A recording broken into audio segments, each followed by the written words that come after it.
Struggling to store custom data in Zoho Books? Learn how to create a record in any custom module in under 2 minutes.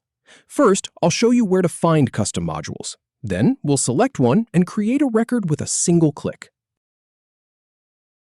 First, open up Zoho Books in your browser. Then, on the left sidebar, go ahead and click on Custom Modules. Now, from the list of custom modules, select one. For example, click on AI Expert. Once that's open, click on the Create Master AI button to start a new record.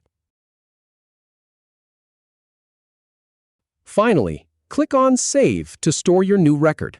That's it. You're all set. If you have any feedback or if any info is inaccurate, please leave a comment below. We'll do our best to answer or redo the video if needed. Thanks for watching.